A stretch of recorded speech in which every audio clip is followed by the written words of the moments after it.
we are kicking off another night over here in New York from Studio A. You say, wow, Studio A. Is there any other studio? Well, there is a Studio B, but you're not going to be seeing any of that until it's easier to keep it cool for an evening. It's more like a steam room right now. So I draw the shades, and I try to pump air-conditioned air into my little closet office by, I don't know, like it's like a daisy chain of fans, and then it's fine. But then I can't close the door, or else I cut myself off from that air, almost like it's Total Recall. I'm living on Mars. Get your ass to Mars. But tonight, we are not, we might as well be going to Mars tonight.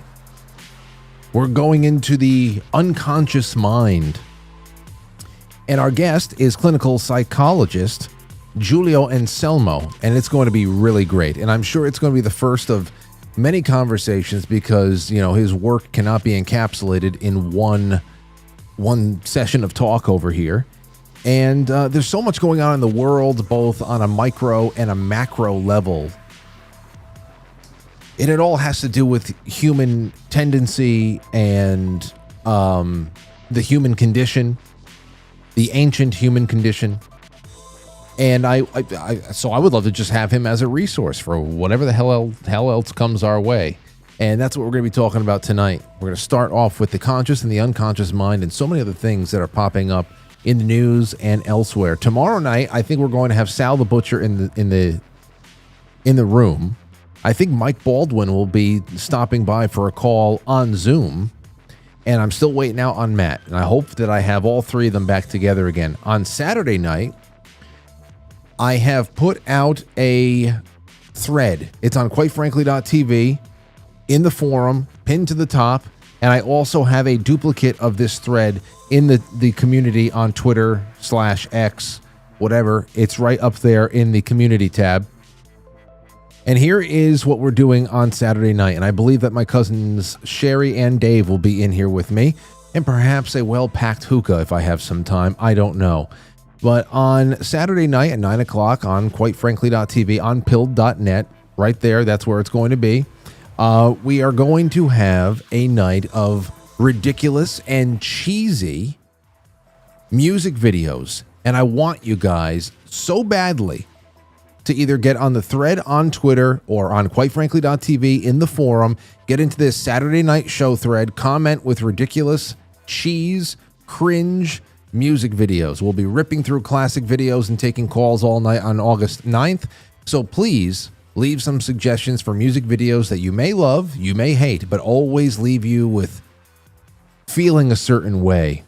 You know, I have a couple in my mind that we got to talk about. Absolutely ridiculous. Some of them you might know right off the bat, but I want to hear from you guys. Ridiculous music videos that always make you laugh because they're just so whatever. It doesn't matter. So get those in the thread because I'll be building that up on Saturday night. I'm sure that Sherry and Dave are going to have quite a few of their own to put up there too, and it'll make for a nice evening of reminiscing and whimsy. Here's a little something for you. Trump calls for rare mid-decade census to exclude illegal migrants as redistricting battle heats up. Fantastic. I hope it goes through, and I hope that a little bit of sanity is able to be reflected in the census because it is such a sham. Such a sham. Everybody. And the fact that not everybody, and it has a partisan issue, that no, there should be no distinction here about whether or not you are a citizen or to have any subcategory of out of how many warm bodies we have in this country. How many of them are citizens, that there should not be a special distinction just from a data standpoint, that they don't even want it logged. They don't want the differential to be made public. I mean, come on. The fact that is partisan tells you all you need to know. All you need to know, my friends. So let's see if that happens. For those of you who are in the Seattle area, you don't have to watch out anymore. The perp has been caught. Cold hard facts. This is from Como News. Man arrested for copulating with a refrigerator at Trader Joe's. A 33-year-old man was arrested after allegedly making threats with a knife and getting up close and personal with a refrigerator inside of a Trader Joe's grocery store in Seattle. Here are the cold hard facts, Seattle Police Department said in a press conference. According to police, officers responded to the TJs on the 1700 block of 16th Ave. What is this? The remnants of Chaz? Chop?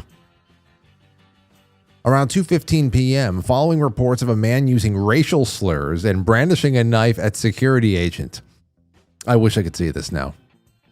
The fact that he was using racial slurs, brandishing a knife, and ultimately sexually assaulted a refrigerator. I think we deserve to see this. The suspect also reportedly threatened to kill everyone in the store.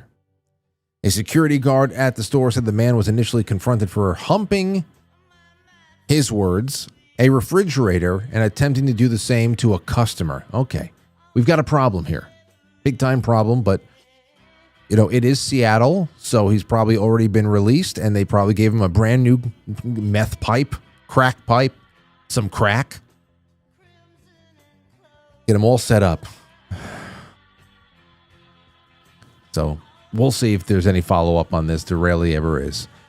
A little bit more on the WNBA because I'm just on the lookout for all this. This was yesterday. Polymarket. That's the betting site. That there's a lot of things that people were wondering about Polymarket and the odds that they were showing for the presidential election.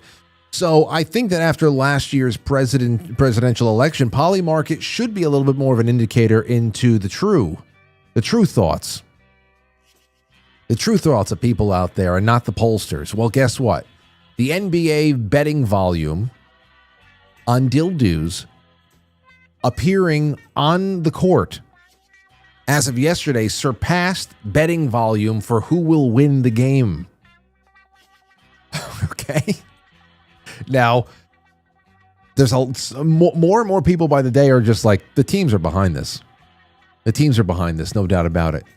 Because people are watching, if not for that. People are now betting, if not for that. If somehow the $50 million, the Stephen Colbert level discrepancy in what is coming in and what is going out, if all of a sudden the WNBA is solvent next year, we'll know what happened. It was all the betting on the dildos. So that's from Polymarket. And that's all I have for you on that. It's going to be a great night tonight, great night tomorrow, and a great night on Saturday. I hope you're ready for a nice ride. And also, how can we forget, it is Thursday. Welcome aboard to all of our wonderful friends out there in the Badlands sphere of influence. We love you all. And with that, I want to say thank you to our first Badlands sponsor of the night. Where is it? Here he is. Who wouldn't want to be hugged in the way that Mike Lindell is hugging this pillow? Who? Well, anyway, as Mike wanted me to say, a large retail store just canceled a huge order, leaving MyPillow with a ton of extra MyPillows. Can you imagine that? It's their loss, of course, and your gain. MyPillow is offering the classic collection for wholesale prices, only $19.98 for a standard MyPillow, but it gets even better. For a limited time, they're going to offer their entire classic collection at wholesale prices. Get queen-size MyPillows for just $24.98. Upgrade to king for $29.98. King 40, you hear that? Get the body pillows for $39.98. A multi-use MyPillow for only $12.98. That's the one you can bring onto a plane, I think, before somebody farts on it. So go to MyPillow.com and use promo code BADLANDS and call 1-800-795-5154 or to take advantage of wholesale pricing and receive $100 in free digital gifts when you order. Your order is over $75. That's right. Get the standard MyPillow for only $19.98. So there you go. MyPillow.com or call 1-800-795-5154. Use promo code BADLANDS. And other than that, enjoy the rest of the show. You know how that goes? We bring in the studio this morning one of the gay rights activists, Mr. Should I call you Mr.? Pepe Julian Onzima. Thank you for coming in. Thank you for Good morning. Morning to you. Why are you gay? Who says I'm gay? You are gay.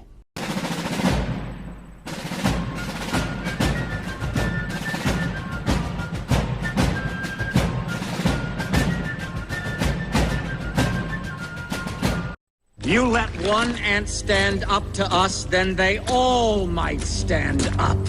Those puny little ants outnumber us 100 to 1. And if they ever figure that out, there goes our way of life. It's not about food. It's about keeping those ants in line. That's why we're going back. Does anybody else want to stay? Let's rock! Well, everybody, thank you so much for being here. Hey, you know what? Let me just say, I'm sorry to everybody who's watching on YouTube right now. I don't know why this happens from time to time.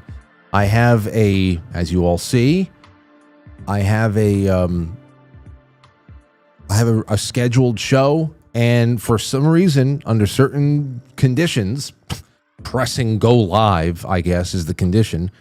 YouTube duplicates the stream, separates it from what I scheduled, and now there are two of them on the channel. Most of you are in the new one, and there's a couple of dozen people who are in the old one probably wondering what the hell's going on.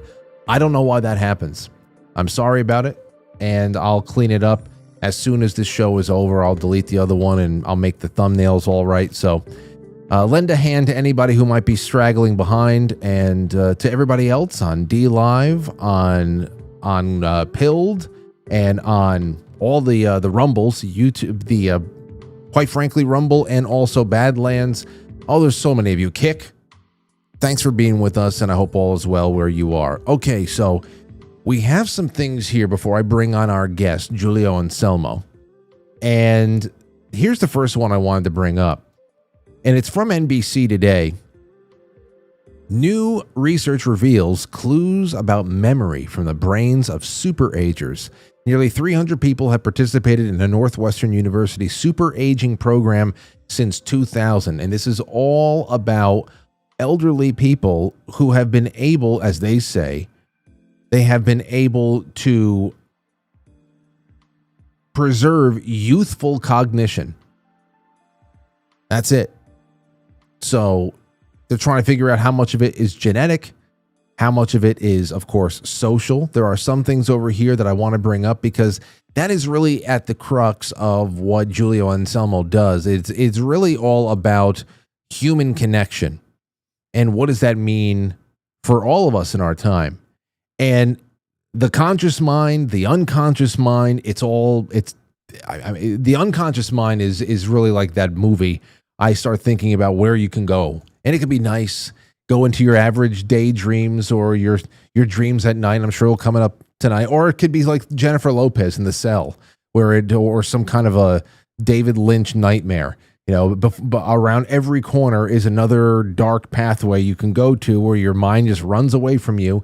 And you never know sometimes where the root of it all comes from. But we have a perfect guy to start parsing through all of that. We're joined by Julio.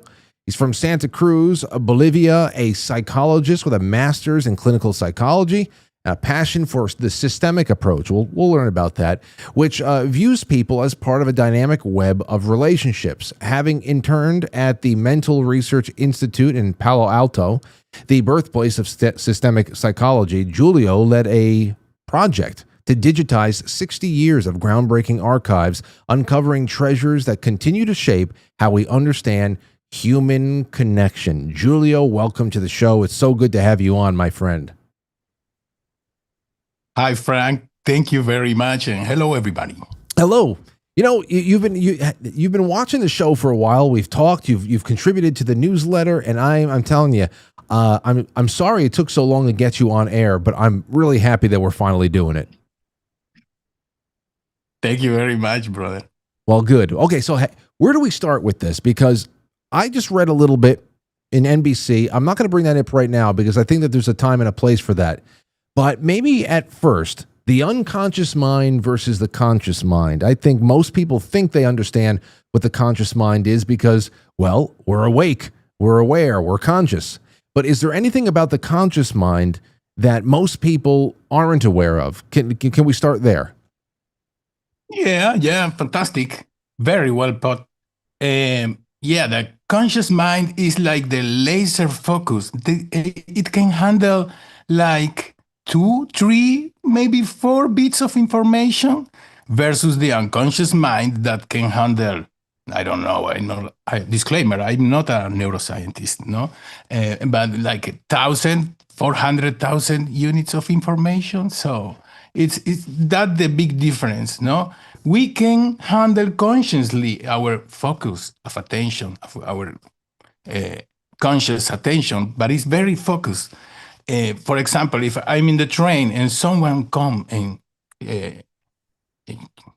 shock me in the shoulder, and at the same time another person put a hand in my pocket and take my wallet, I not be able to feel the hand in the pocket. That makes sense? Yes. And would each touch be, because the first thing I was going to ask you is to describe a unit of, you said unit of information or unit of attention. What was it? Unit of information, your conscious attention, the focus of your conscious mind, your attention. How often we drive our conscious attention to our breath in our day-to-day life? You can tell me more or less, right? But that breathing is more unconscious, but we can take control consciously. So it's a continuum, right? We have the conscious mind, the subconscious membrane or intermediate that is closer to the conscious mind, and we have the unconscious mind. And it's kind of a continuous, it's not a compartmentalized. Absolutely. I can see that. You know, whenever we would talk about dream states and being awake, fantastic. I mean, listen, I'm not, you're talking about you being not being a neurologist or anything else like that.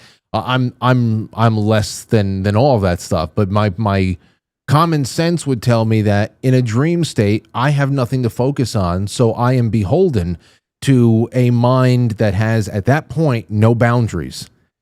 And perhaps that's why dreams are just all over the place and you can do anything. And it could be an immersive, surreal, otherworldly kind of experience. Whereas when the eyes open up, all of a sudden, all of that static fuzz is fine focused into something that is a lot more, as you said, pinpointed.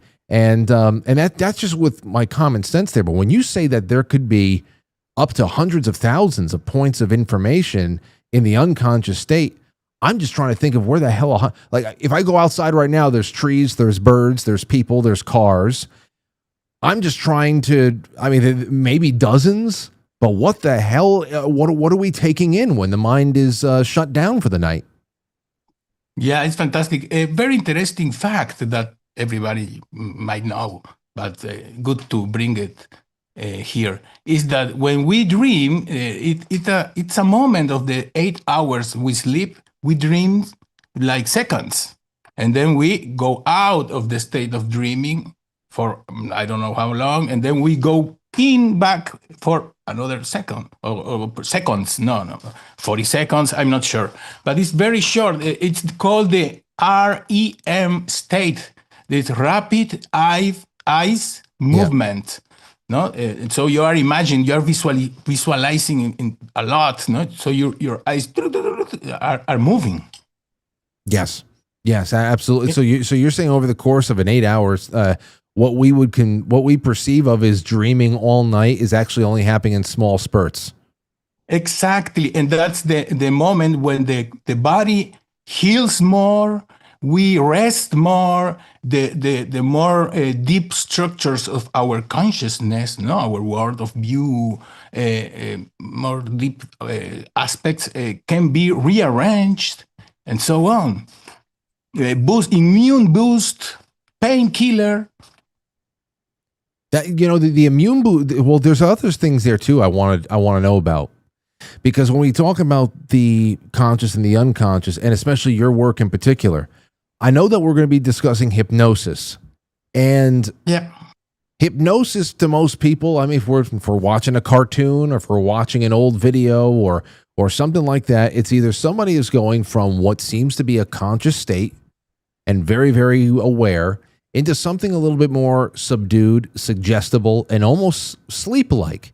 Now, I know a lot of that is just the movies, and that perhaps there is a little bit more of a subtle edge to hypnosis. But I wonder about that, because in a state of hypnosis, I can't imagine that there is any limit to what can be done, from healing to, rewiring the brain. So let's go from unconscious to a hypnotic state. What are the differences there?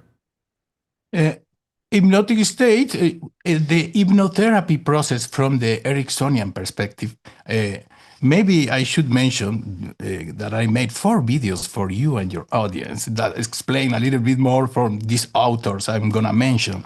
No, we can share it later if you want. Absolutely. So the Ericksonian model of hypnotherapy, clinical hypnosis, he was a medical doctor, the founder of the American Association of Clinical Hypnosis, Milton Erickson, very important biography, interesting one, highly recommended. So it's basically, in few words, I train my client to self-hypnosis, train to do a self-hypnosis. What is going to a hypnotic trance?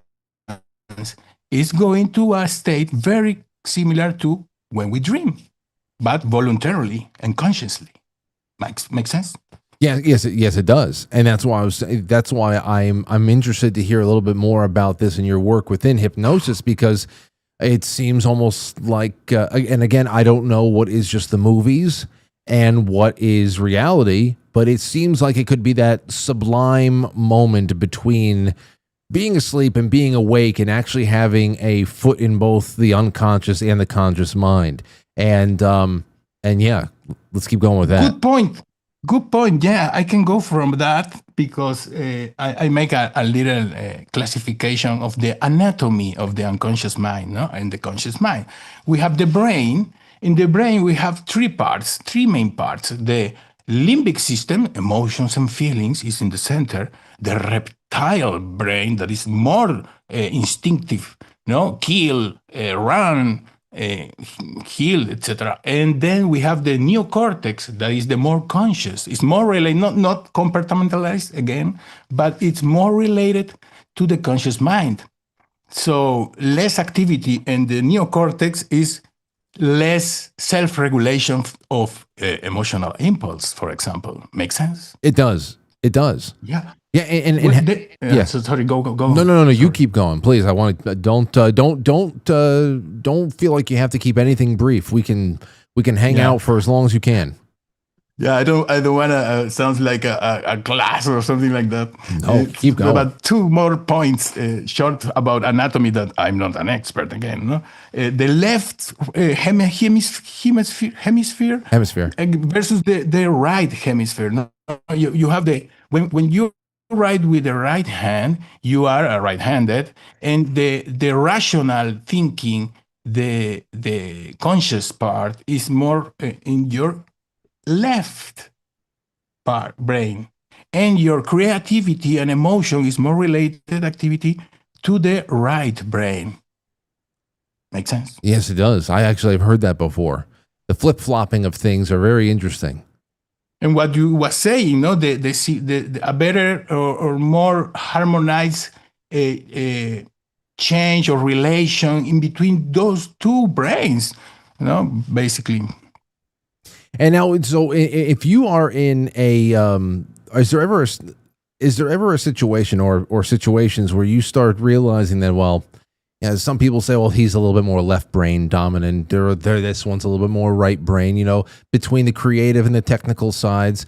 So I guess it also just comes down to, hey, listen, this is just part of who you are. It's part of your makeup and part of your why. But is all of that nurtured, or is there a natural side? Does nature take a person being more one side or the other, or is that nurtured from a young age? You know, is a person predestined to be a little bit more of a creative type, or versus a technical type or something like that, or can it be nurtured to be able to foster both? I think all of the above. No, I'm not sure.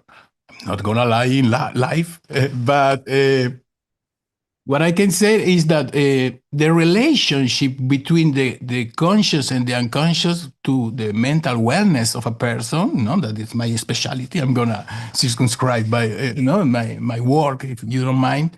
It's very important because in our subconscious mind or in our unconscious mind resides our world of view, our values, no, our deepest shames and truths, our version of our story. That's very important, that we have to go to bed with that, right?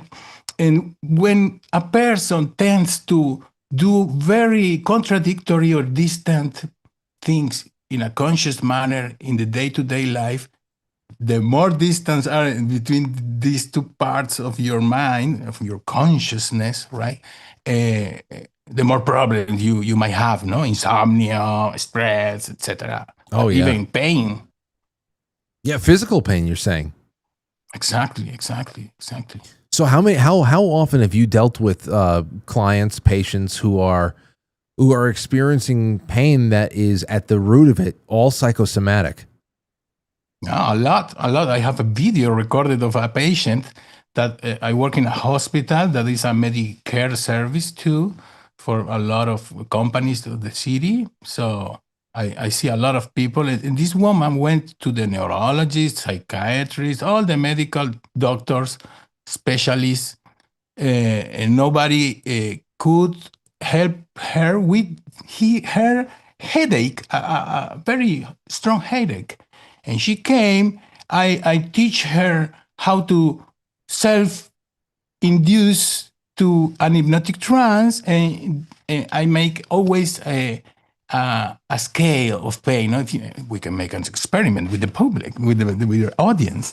No, that a person might have a pain or a part with a strong discomfort, and you can scale your pain from 0 to 10, okay? And you before the exercise, right? And then she told me, I have 10 is the worst pain, 0 is non-pain. She was on 9/10, a lot of pain. She could barely walk, barely talk. And I got it on camera. After the exercise that I can quickly tell you if you want, everybody can do it at home. Very short, simple. She stand up and told me that her pain was went to 3, down to 3 in 5 minutes, 10 minutes. Well, what was that exercise? I want to hear about that, because especially if this is all stress related, I know I feel this stuff. I don't have any, thankfully, I don't have any psychosomatic, pain, acute pain, or anything chronic like that as well. But I just know when there's stress, there's problems I'm trying to solve, when there are questions I need answers for, but I'm having an issue with it. When there's blockage, everybody has it. It comes in different forms. And if you can't address it, or if you repress it for a little bit, listen, I'm going to put this back on the shelf in the back of my mind. I got to take my mind off of this. It still stays there. And I guess that's when it becomes a little bit more of an unconscious stress on your system. But it's I think anybody out there knows that it could all feel different to one person or another, and relief would just come with the absence of the pressure, whether it's a sharp pain or just like a dull, free-floating anxiety that follows you all over the house. Like that, relief would feel the same for everybody. So what is this particular exercise that this woman did to bring her pain from 9 to 3? Yeah, before that, if I don't forget, I would like to mention that the first part is we can think every psychological problem also as the inability of a person to control his conscious focus of mind. That makes sense until that? Yes, it does. So for example, if I am paranoid, my conscious attention will always go to thinkings like they are after me, right? And I cannot pull out my conscious attentions to this recurrent suffering think. Make sense? And absolutely, yeah. In depression, you can also understand it as a focused mind, attention focused mind, more fixated in the past, in lamentation. No? It cannot go away from it in a significant way, at least, right? So this exercise has 3 parts, and one and every part is you training yourself to command your focused attention to go here, to go there. No? So the first part is very powerful and is the diaphragmatic breathing. Many people know that. No? It's when you breathe with your belly, because the upper part of your lungs are small, are caged, and if you fill it with air, you pressure the heart, so you get less oxygen, right? Mm-hmm. In your blood, and when it's less oxygen in your blood, the electrical activity or your prefrontal cortex, no, your conscious mind that regulates your impulses of anxious, fear, paranoia, pain, all these are like electrical storms from the center of the brain to the prefrontal. So you breathe bad, and it gets worse. Make sense? Absolutely. When I was just in my time as a personal trainer, that's one thing, you know, as you may know, if you're a personal trainer, most of the work you're doing is psychological work with people. And in controlling stress and trying to bring down your heart rate and create new resting and recovery heart rates, always would talk about that, you know, especially in martial arts and whatever. We breathe from the stomach and keep our center down there. But up here, most people, if they were to pay attention to the breathing during the day, it's all with the chest, it's all with the traps and the shoulders. Those are our secondary respiratory muscles. And as you said, you're not going to get nearly as satiating a breath with that. And not be able to control so much more of what's going on in your body up here. It's got to be down here. So I'm with you 100%. The same with singing, right? No, projecting from from down is more powerful. So also we have the vagus nerve. Is the longest nerve that comes from the brain and connect the guts. The guts is the second organ with more neurons. Produce the 90% of serotonin. You know, the cool drug. So when you breathe with your belly, you stimulate the the vagus nerve that stimulate the communication between your 2 main brains. Very cool. Mm-hmm. No doubt. So the breathing, what is the rhythm you're going into with the breathing? Yeah, here comes the Ericksonian approach. No, you find your natural rhythm. Not so fast, not so close. You're not directly saying what to do to the person. You prefer to elicit the subconscious mind of the person, do the work, manifest one of the many or more of the many hypnotic phenomena, no? Anesthesia, regression. We can mention more later if you want. So, and when you are breathing, you tell the patient, now you find your rhythm natural, like that's the way we breathe when we sleep also. It's also the way we breathe when you ever watch a baby in a bassinet. You know, exactly. You pay attention to the next baby you're around that's having a nice little sleep, and the breathing from the stomach is incredible. They're never huffing and puffing from their chest. It's all from the stomach, and that's where we naturally go back to. You know, hold on. Let me ask you this, because I know that this, and maybe we can get to the second and the third point on this toward the end of the call. So some people have something to practice when they go home. But you're talking about the hypnotic states and what you're doing, and I wanted to bring up one particular story that I have here that you had written about. Now I'm going to read this, and then I'd like for you to just give me your thoughts on it, because it's going to lead us to several other conversations. You said the most astonishing discovery from my journey through psychology is, without a doubt, Ericksonian hypnosis. You've already brought it up a couple of times. He says, as someone who works in a hospital, I've witnessed firsthand the remarkable power of hypnosis. One unforgettable experience involved a patient who visited my office just 2 weeks after suffering a stroke, which had left the left side of their body hemiplegic. What is it? This is completely paralyzed. Hemiplegic. Yeah, hemi. Yeah, okay, hemiplegic. So right down, left side, cut in half, but straight up. During a 10-minute self-hypnosis exercise, something extraordinary happened. The patient began moving his leg, the same leg that had been immobile just moments before. He was so astonished, absorbed in the process, that he didn't even notice. I gently asked, wasn't that the paralyzed leg earlier? And we shared a heartfelt laugh, marveling at the incredible moment. I mean, that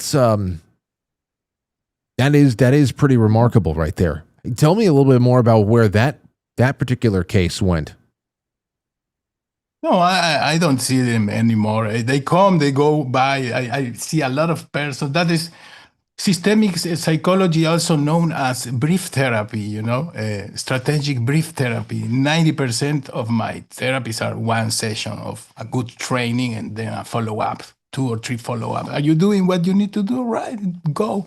That's why it's easier. The harder is the case, the easier to help, because the person is really suffering and it's willing to do the work, I was going to say that follow-up, I would be following up a little bit more. What you witnessed right there, just with the breathing, the whatever the hell it was. I mean, that's to come back and to regain a little bit of distance from a state of complete paralysis. That is, I would want to know a little bit more about him than just one follow-up. If I were you, do you know if he made a complete recovery?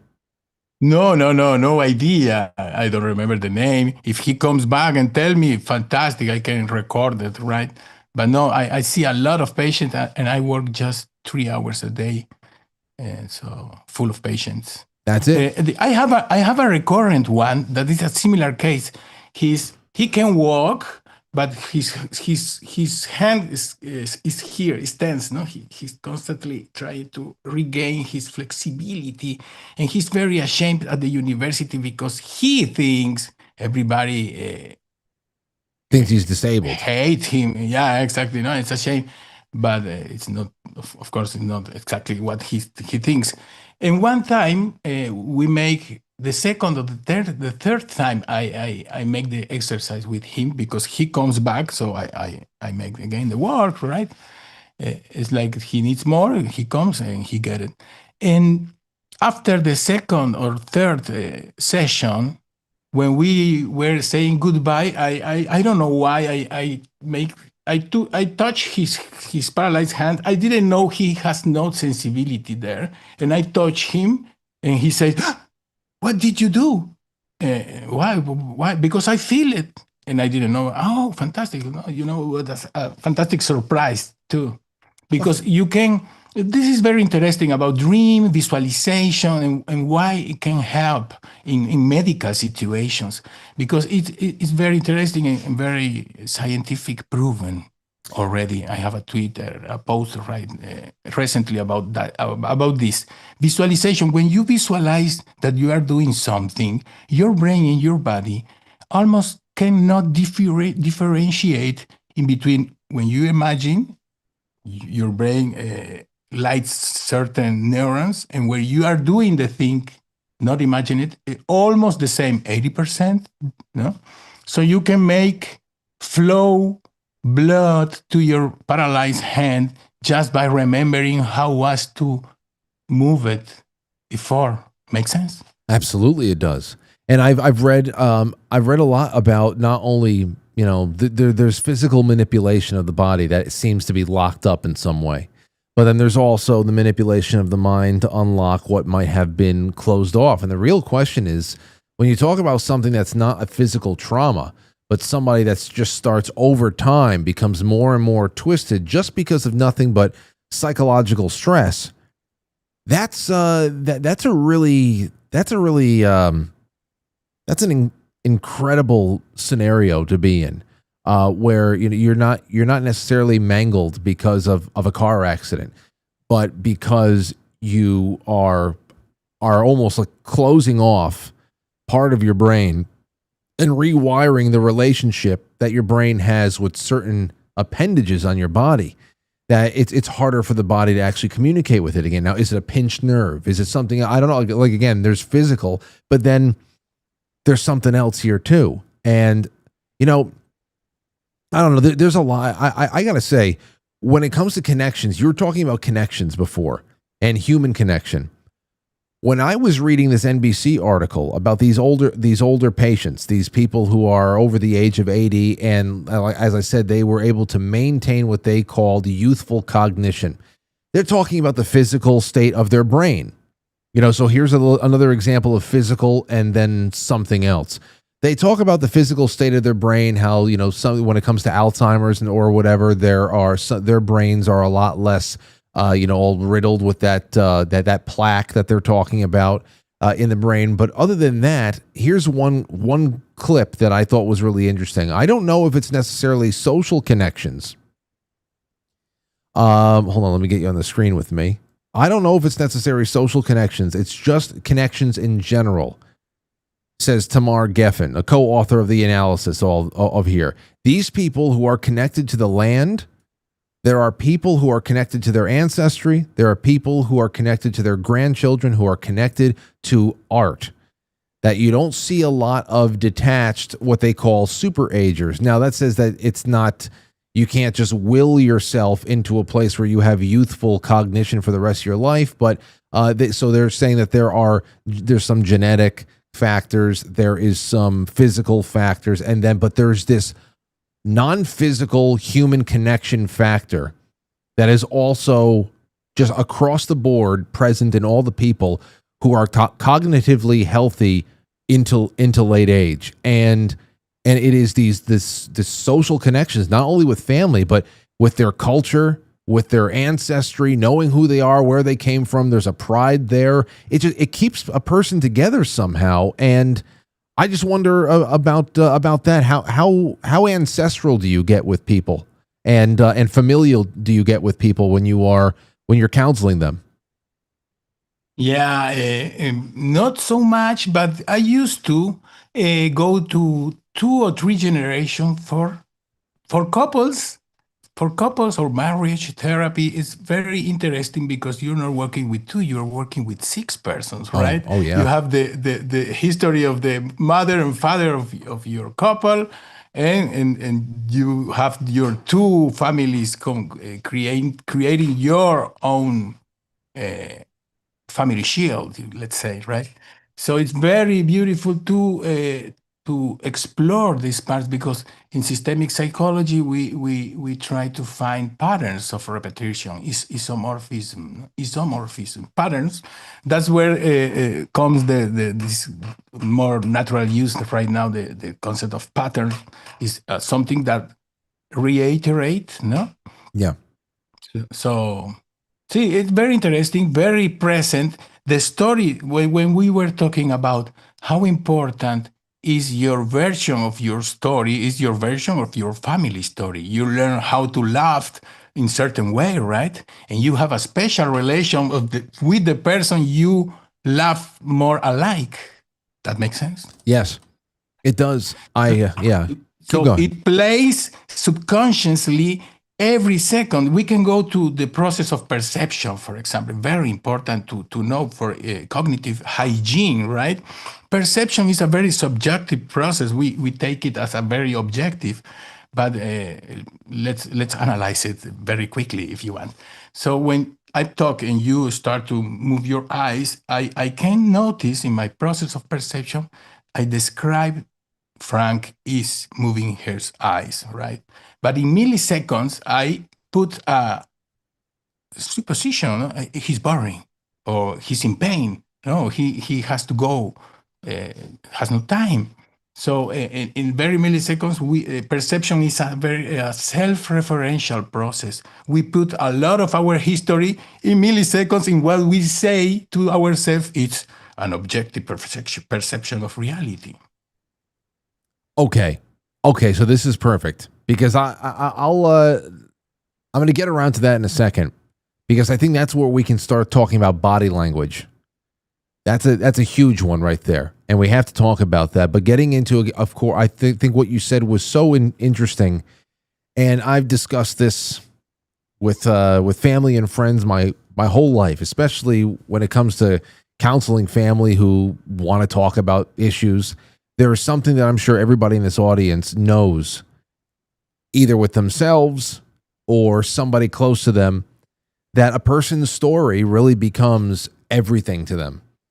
And after a while, especially when you have committed many decades to telling the story about who you are, how you became that way, the way that life is for you, and the way it was just meant to be for you, everything, even down to your relationship with every ailment you've ever had, whether anxiety is something that you feel and that you can identify, work with, understand the root and move past, or if anxiety is something that you have, you own, it's yours and you're taking it with you and that's just part of who you are.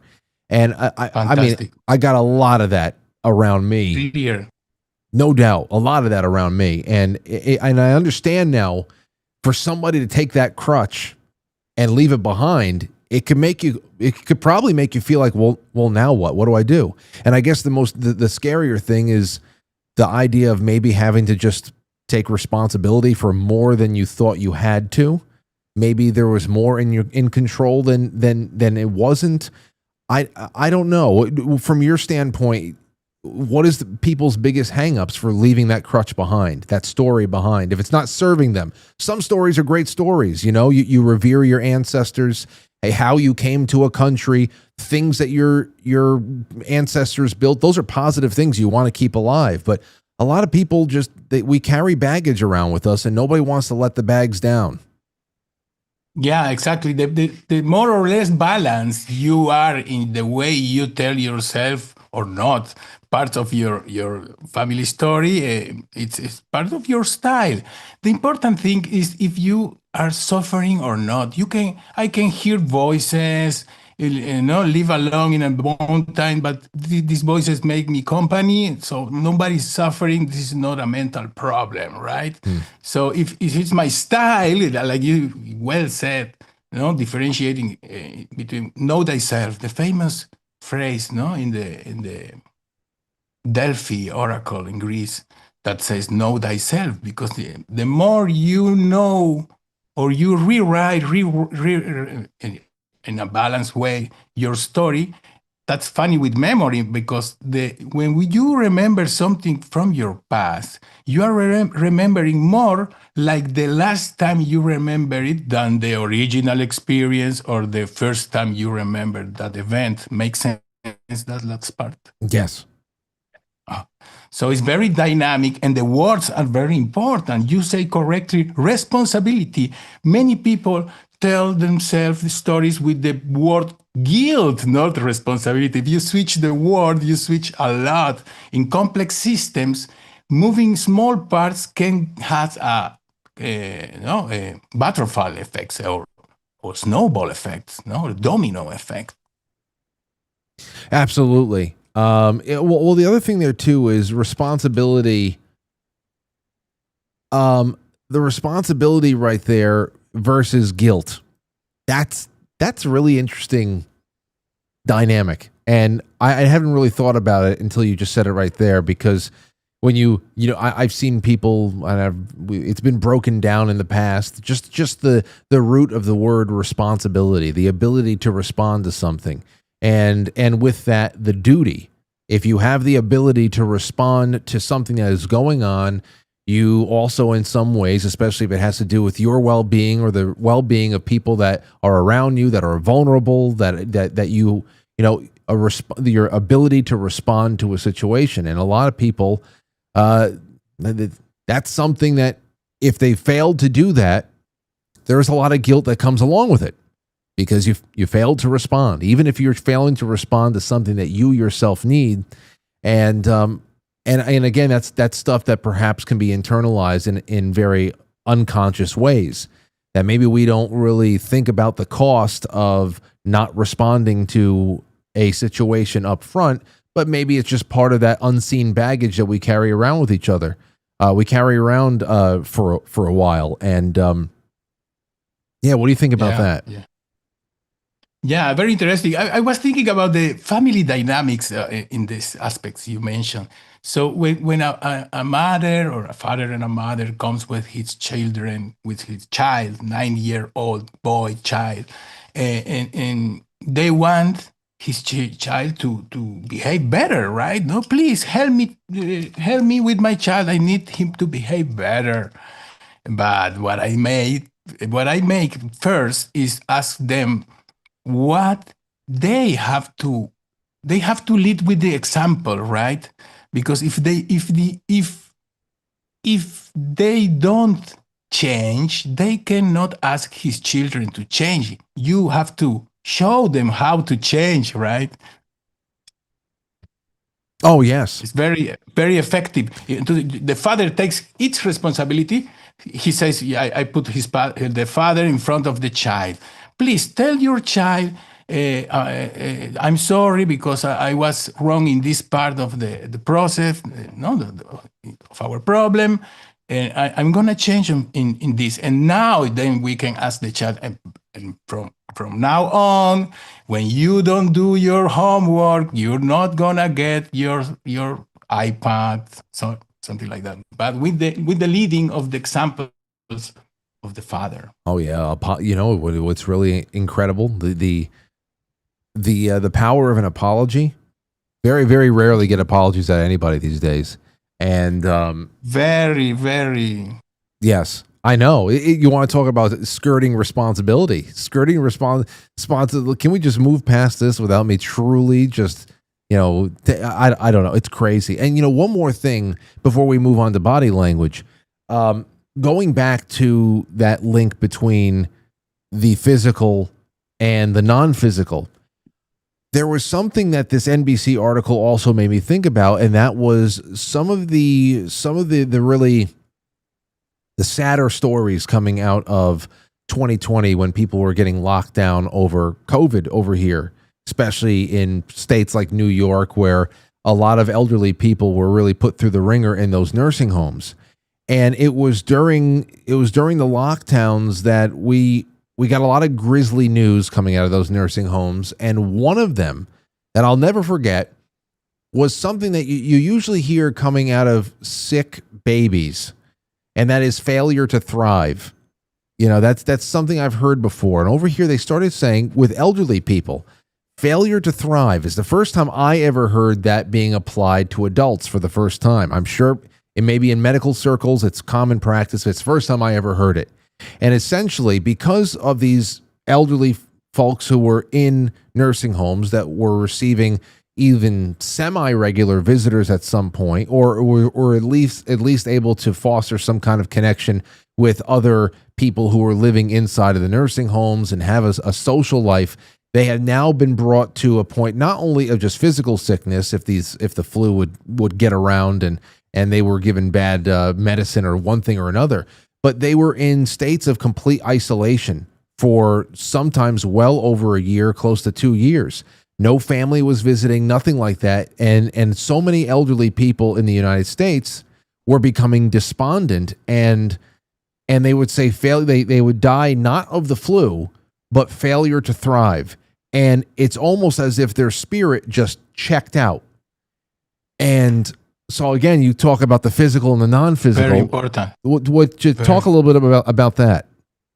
Okay, the very important link between emotions and immune system. If you are too much time in sad, anger, despair, or even pain, the immune system goes down.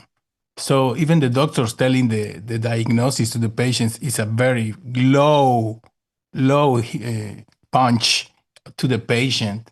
So in the face, we have 43 muscles that are very strong connected to our emotions, no? Immediately express it.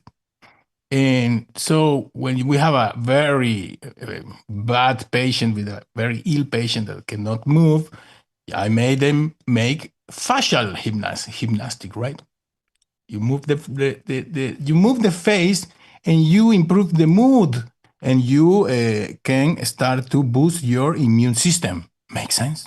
It does. It does. I first of all, I've seen it in your notes. Number one, that in these states of hypnosis, that the immune system, not only is there states of healing, we were talking about that just in unconscious states like sleeping, but that immune boosting function. And how do you get somebody to ride that emotional ladder into more positive frequencies, healing frequencies of thought? That's the real question. Fantastic.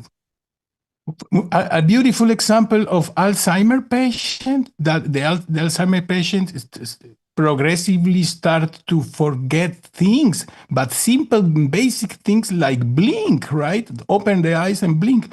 So this patient one day forgot to open his eyes. So he stood with the eyes closed.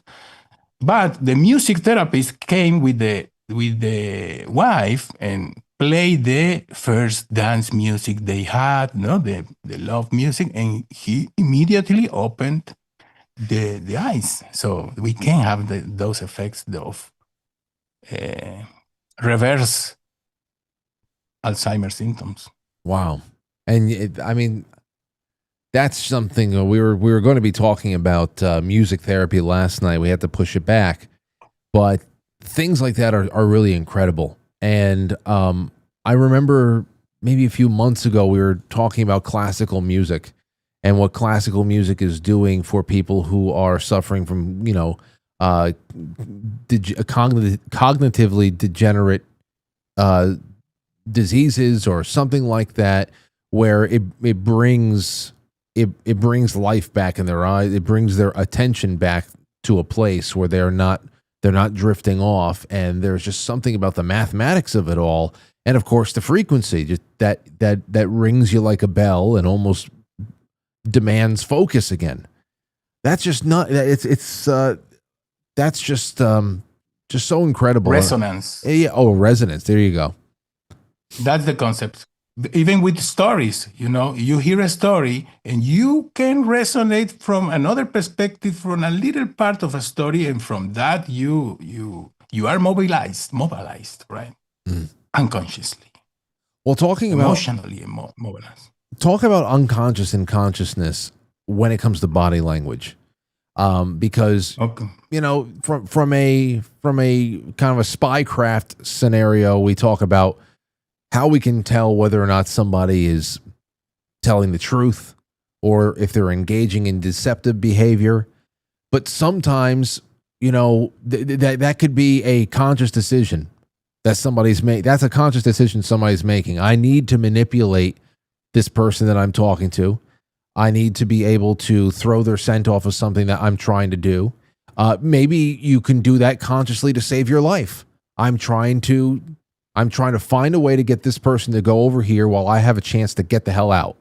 So there's conscious, body, whatever. But when it comes to unconscious, talk to me a little bit about that first, where a person, maybe unbeknownst to them, is expressing something, but something deep inside of them is actually protesting against what they're doing. Like almost like there's a body protesting itself, that it's not an act of manipulation against people around them, but there's just a person whose outward expression is not mirroring what they actually feel inside. Can you talk a little bit about that, from how body language can contradict what a person is actually presenting to the rest of the world? Yes, and the importance in health, right? A very health body language communication. It's gonna be better for a family, you know. So it has health implications as well. So, for example, if a mother gives his son 2 ties for his birthday as gifts, no, a red tie and a blue tie. This is a joke, but express very well the importance of this kind of contradiction that are not just body and language, but even inside the language, no, can be double messages contradicting, and that drives persons crazy. If your moms gives you constant contradicted messages, your reality is gonna crash. You know, it's a paper that made in 1950s that alleged that double bind communications, it calls, when a very emotional, important person bind is trapped in this kind of communication. We have a psychotic breakout related to these contradictory messages. So, sorry, yes, please. No. I was going to say, well, we know that this is a factor with our relationship to mass media, and how mass media, the psychological, the abuse term that people very appropriately use these days is gaslighting, where you will deny some sort of a obvious reality and try to impart blame for one thing onto a person in a way that, you know, at least at first it's like, wait, something's not right here. But the more you hear it and the more you see this front that is not reflecting reality, it actually makes you so frustrated you feel like you're going to go nuts. Now, that is from an external source, a central message that's coming out from media.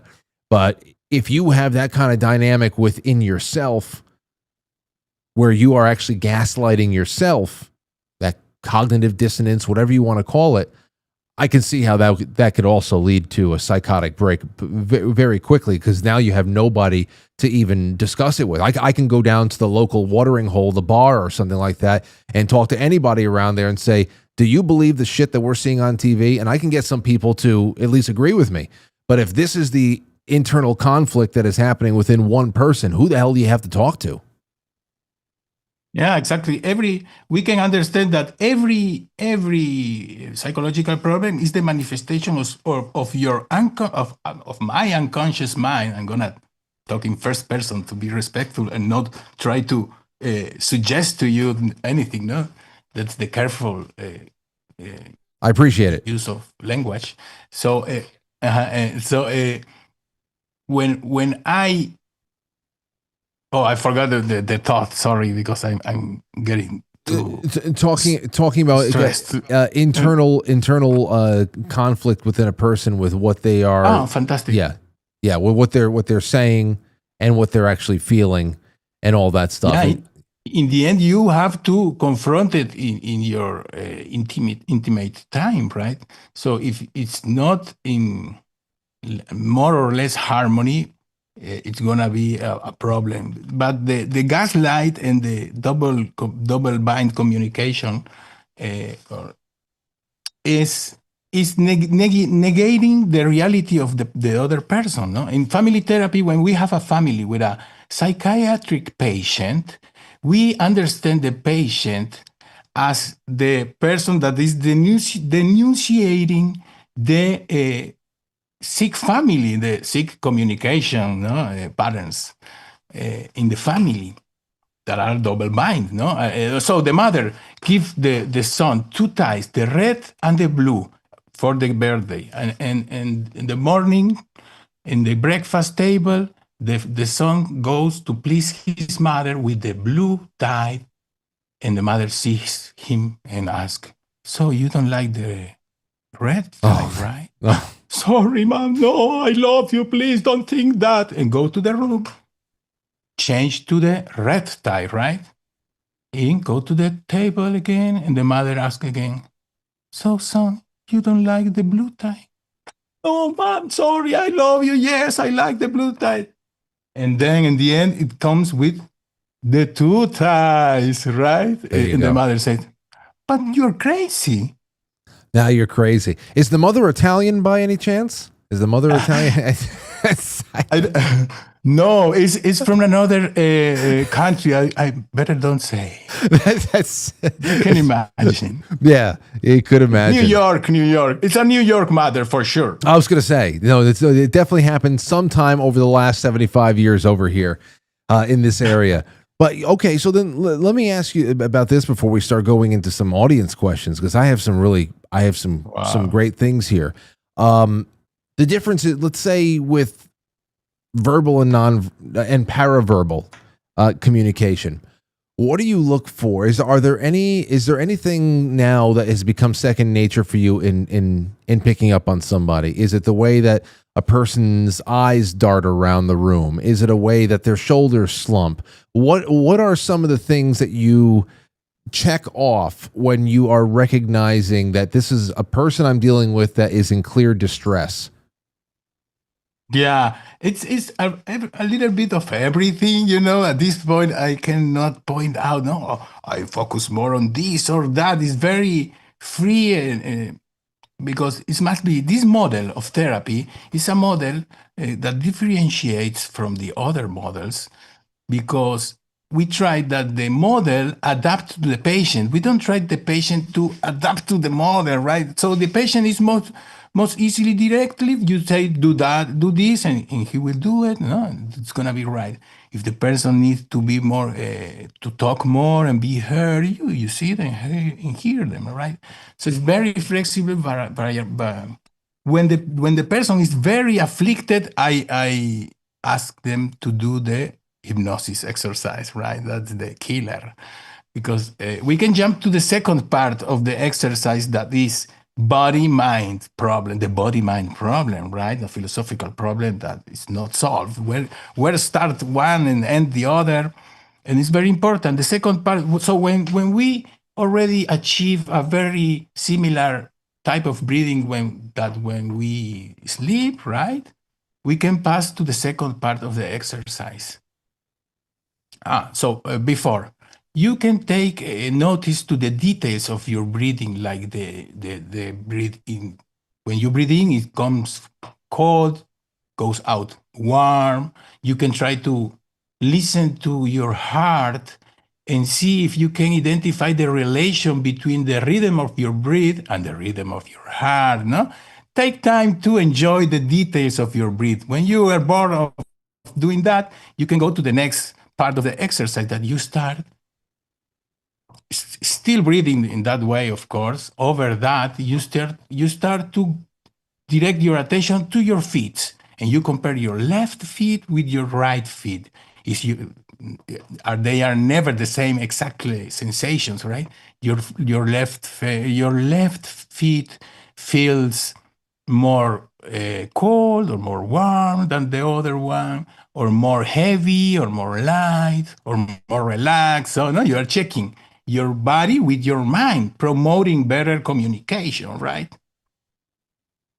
And so you go on with your legs and say, you body scan while breathing with it. So you are training to direct your attention to important things. So after you establish your breathing, you're saying you start with your feet and you start comparing all the way up. Yes. So you'll go to your knees, you'll go to your thighs, you'll go to your hips, you'll go to your abdomen, and from there until you have scanned through the whole body. Exactly. That's the second part, right? And the third part is visualization, imagination, free imagination from the past, from your future imagination, your fantasy. It can be a dolphin, a bird, right? Or you can visualize your body healing, and it's going to improve its performance. So that's the state that you need to get yourself into before you start putting all of your manifestation powers into healing, bringing more attention to a bum shoulder or something that's going on even neurologically and or emotionally. That's that is how long does the whole process usually take a person if they're doing it right? It sounds like it should be done very slow and methodically and not rushed at all. It sounds like that would take me at least an hour. I would love the better, the best. The more, the better.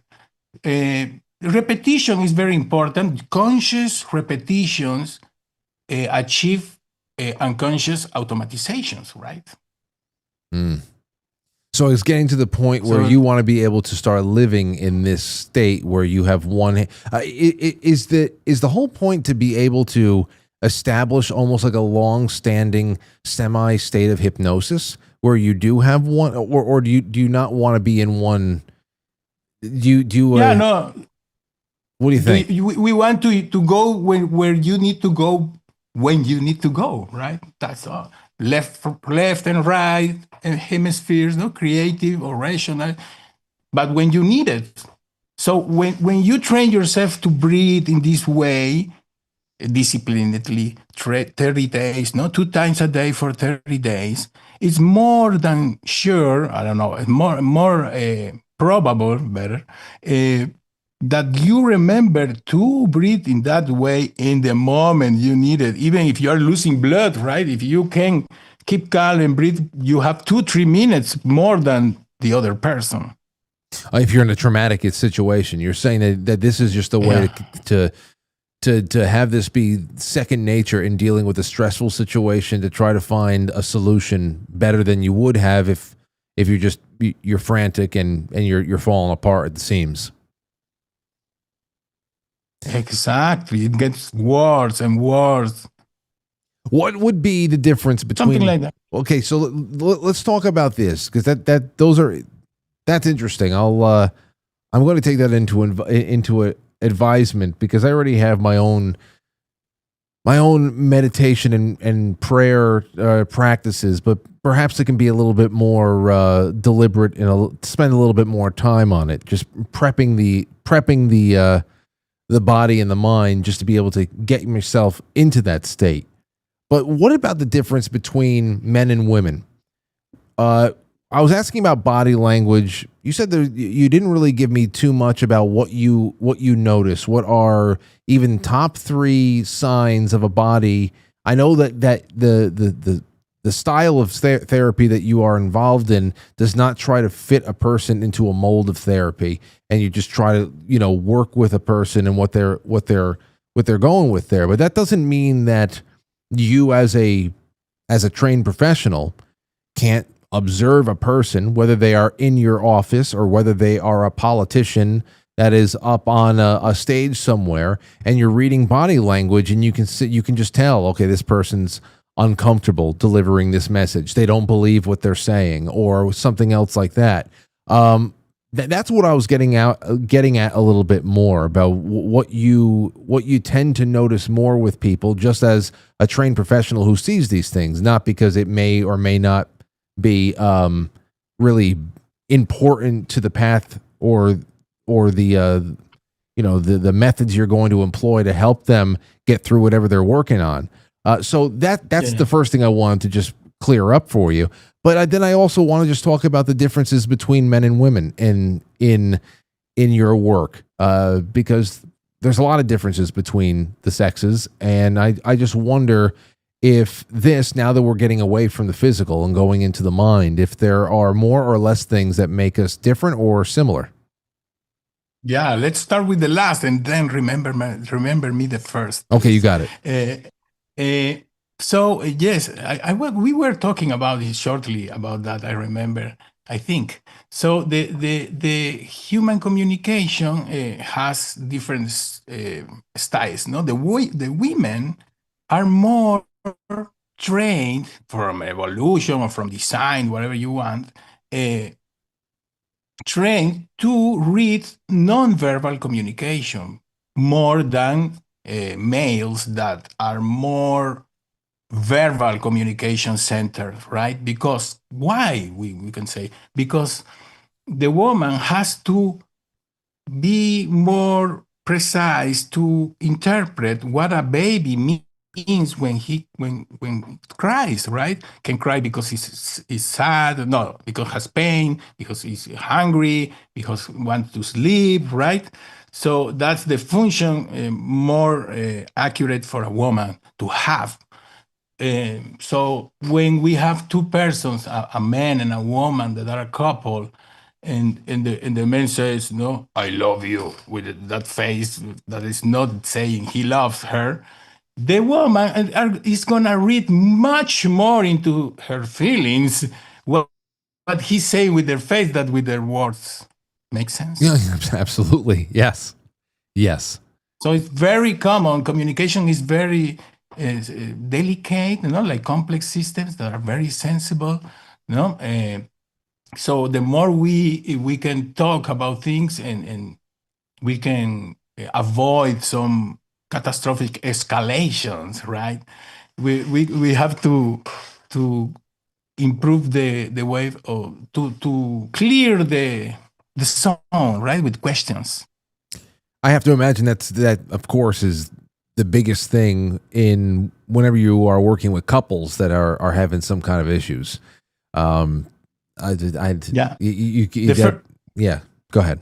Let's go to what was the first part was interesting as well. Oh, the first part of what I asked? Yes. Oh, I know. It was just to clarify the question I had before about nonverbal communication. Okay, About if you are in the room with somebody, or if you are not even just in a room with somebody in a professional sense, but as I said before, if you're sitting back at home and you're watching a political debate with two people who are trying to attain office in Bolivia, and you're watching both candidates or however many candidates are on the stage. And just as from a trained professional standpoint, you see a person who is delivering a message that their body language would tell you they don't really believe what they're saying, or they're holding something back, or this person is riding high. They have an answer. They want to give it. You can see when somebody's confident, somebody's on the your momentum shift. That's what I was asking for before. Like when you sit in front of somebody in your office.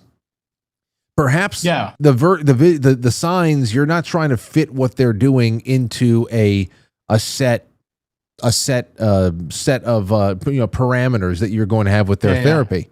But what is their body? Yeah, what do you usually see out of somebody who's in distress? Is it their eyes? Is it their shoulders? That's what I'm wondering. Yeah, what I think. Thank you. Great question. I think I see it in a slightly different way, because I see flow. When one person has a clear intention, it flows different, right? The voice, everything. So when there's not kind of, in the flow, is a kind of trance, hypnotic trance. Trance is not only being, with the eyes closed and not movement, but we have the famous Bali trance hypnotic rituals in Bali. Okay, so they performance per days, hours and hours without sleep, and they jump with swords and they don't hurt themselves amazingly, right? So it's more spectacular, but it's true. It's very, very well studied from the 1930s. Just about the way that somebody physically holds up when they are coming from a place that isn't being, I don't know, tainted. Harmonic. It's not a harmonic. Even lying, even hurt, traumatized, no. But it's not harmonic in certain ways. That's a wonderful way of saying it. You can tell when somebody is not being harmonic about it, or they're not in a harmonic state. And that's not to say that that's not to say that they are living a life that is without stress, but they're coming from a standpoint where if they are feeling stress, if they are feeling down about something, they're bringing that out without any reservation. They're not hiding it. They're not whatever. And there's not some sort of an inner conflict of how far this is going to go. You know what? I feel that way sometimes on this show. There will be times that it's about 5 or 10 minutes before I go live at 7:00. And I look at my notes and I say, I fucking hate everything I have down in my notes tonight. I don't want and I will take, sometimes it has happened many times over the last 20 years. I have taken a format that I have I have taken a format that I have spent maybe 6 to 8 hours on during the day, and in the last 15 minutes I'll say get lost, and I'm just going to open up the lines. I just want to talk to people because, or I want to talk about something that's bothering me, or I don't know. And then it's a harmonic, because to do it in disharmony, it really is. Talking for 2 hours about something you don't want to do is that's like a heavy weight to bear. You get it. Well, you know that Lenny Kravitz used to go for a weekend with a studio, mobile studio, to a hotel in the Caribbean, and the dude has to wait the 3 days and last 5 minutes before taking the plane, to go to the airport. Okay, I'm ready. First take, goodbye. He knows his flow, his mojo, when, where, and he waits. That flow state. That's the trance in movement, right? Also in consciousness, the sport, the mojo. Dude, Julio, that is we've talked about flow and flow state many times in the past, where it infects everything. It is the most exhilarating day a person can have when they are in a state of flow, where you're getting your work done, everything is good, whatever the hell your work is, you're putting something in order, and as you're finishing one thing, there is just a rhythm to the way that you even move around the kitchen. You got the coffee mug going, you with one hand, the other hand is scooping the coffee into the filter, you're getting it's just like it's button after button. And even with you driving someplace. Economy of energy. If you are in a trance state, you can be with your hands levitating for 10, 20, 30 minutes. You're not going to be tired. So what about dreams? What about this? Because now, if we're talking about unconscious, you said before we were talking about our, REM states and whatnot, but how much do people bring dreams into their sessions with you? Because there's plenty that we try to make sense of when our eyes are open, and then all of a sudden we get sometimes a glimpse, if we can remember it, a glimpse into what's kicking around in the back of our heads that we under the focus of being awake, we never pay attention to. And the dreams mess us up sometimes. Are there people who come to you with their dreams often? Not so much. I don't even remember my dreams. Almost. No dreams. You remember your dreams? Every once in a while. And more often than I'd like to be honest. Oh, wow, okay. Okay, I can say that it's the expression of the unconscious per excellence, the dream. So you wanna try to see what can mean to you, right? But about nightmares, I have an anecdote, a personal anecdote about a nightmare.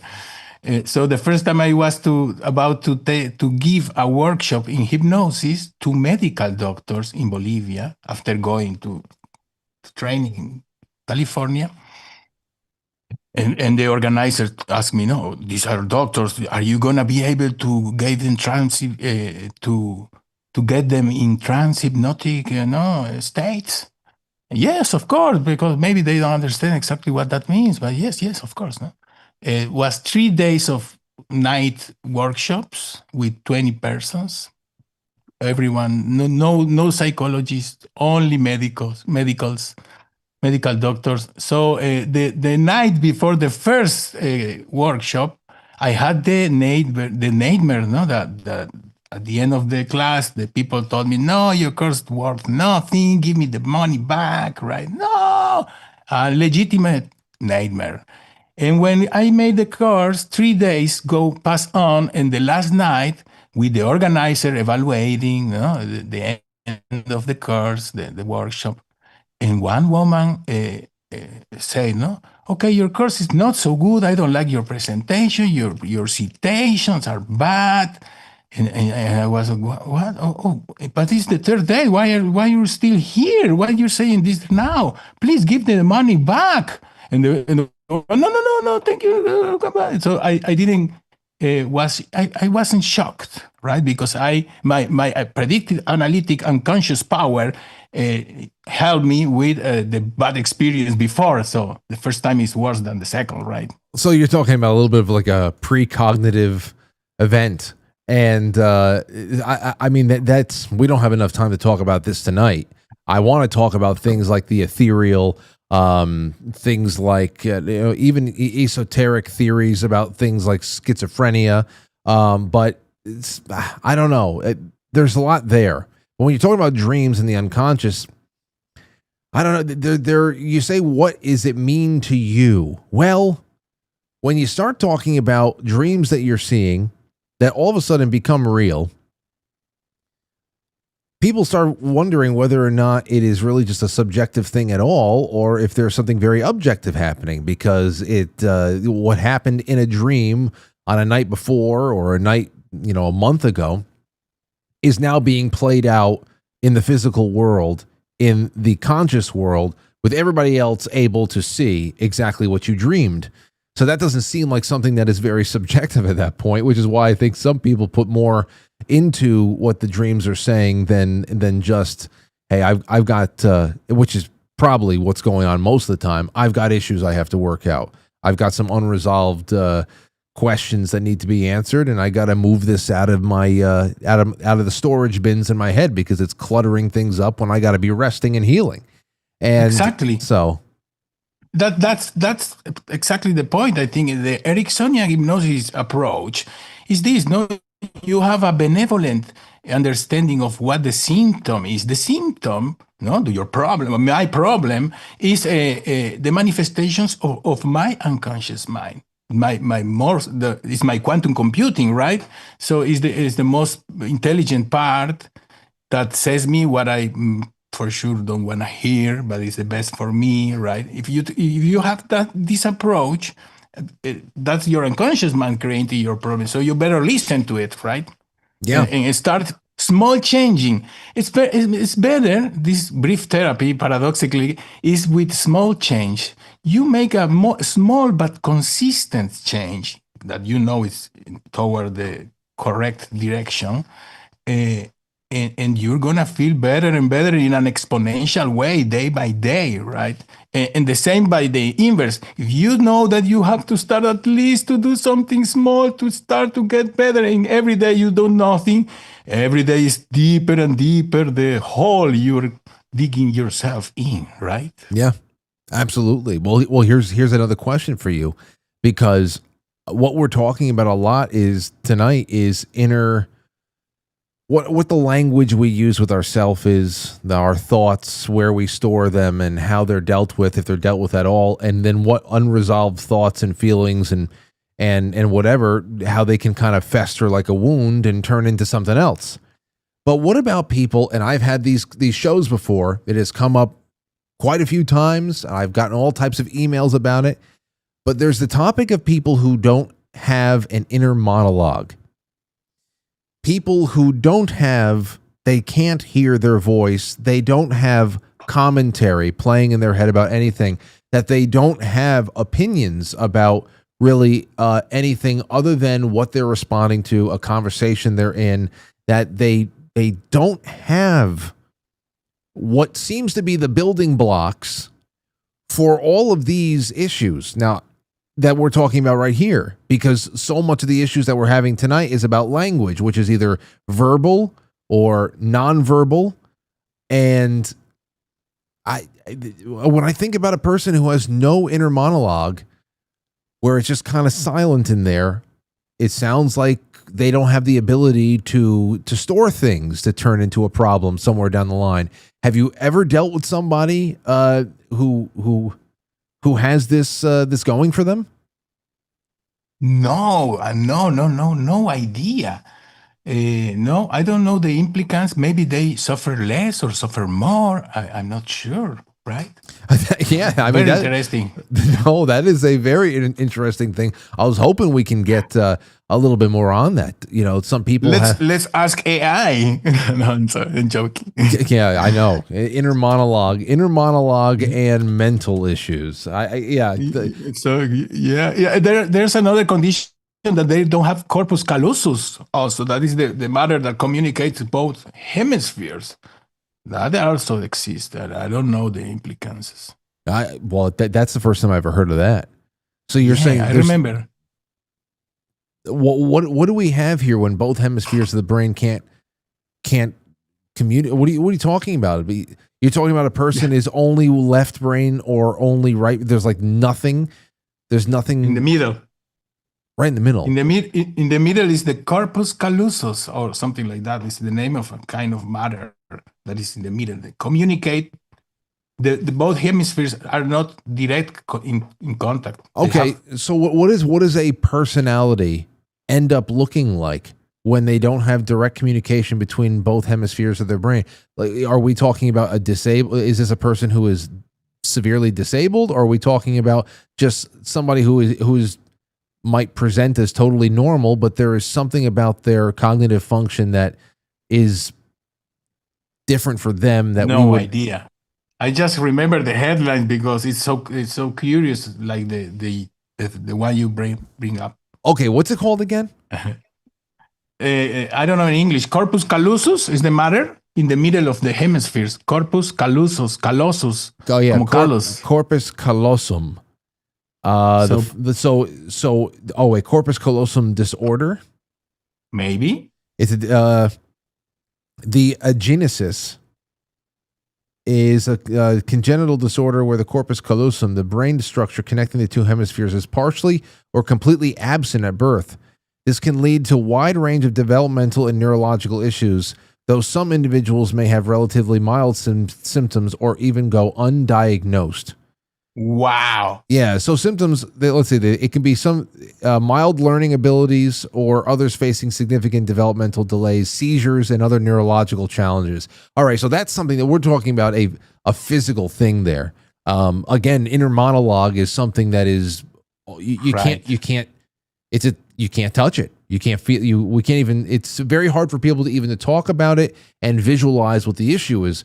This, whereas I've never heard of this before, it doesn't exist. Exactly. The agenesis of the corpus callosum. I mean, ACC is something that can show up on an MRI at least. The inner monologue, it ceases to. Right. but shows the magnificent ability of neuroplasticity of the brain. That's what we train our clients to achieve. No more. Abilities to change from one state of conscious to the other, to the other one that is more neuroplastic. So can rewrite, disarm old neuronal networks that are reactions that you don't want to have anymore, and rewrite or rebuild another new ones. That is neuroplasticity. Okay. That's why the old brains can. The other day, regarding to the first article you read. The other day, an article that the old persons can grow memory cells in the brain. Oh, new discovery. I don't think that this last question I have for you is something that has probably showed up in your practice very often, but it is a question that came in from the audience, and I thought it was really interesting. Here's what I got from Noel. Noel says, Frank, could you please ask your guest tonight if he has any explanation for deja vu? I experience it pretty frequently, and I've always wondered if there's any esoteric significance. So something that is, beyond, is it a link to another world? Is it time traveling? What is it? The thought it might fit in with the definition of the unconscious mind. Thank you, Noel. I believe it does. Julio, I believe it does. What the hell is that feeling? And why is it that it can go on for so long that I feel like I've been here before? I'm watching a rerun and damn it, it's not stopping. It drags on forever. Wow. Yeah. Deja vu means I saw it before, right? With my eyes, just visual. And deja vu is I live it before. No, I I lived it before, or I experienced it before, more integral. So yes, maybe it's kind of, I don't know, interdimensional thing, right? Oh, Pattern all right. anticipation, like the article I sent to you. It talks about that, no? Your brain, the unconscious part of your brain, is capable to process 11 dimensions geometrical shapes that gives you some capacity of anticipation or premonition or repetition, interdimensional quantum shit, right? Yeah.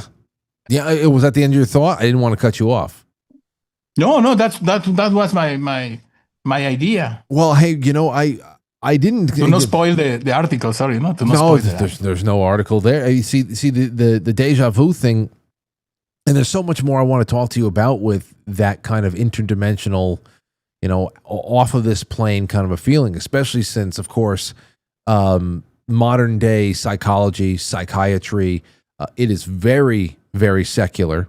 It usually does not pay very much attention to anything spiritual or especially divine, especially over here in the United States.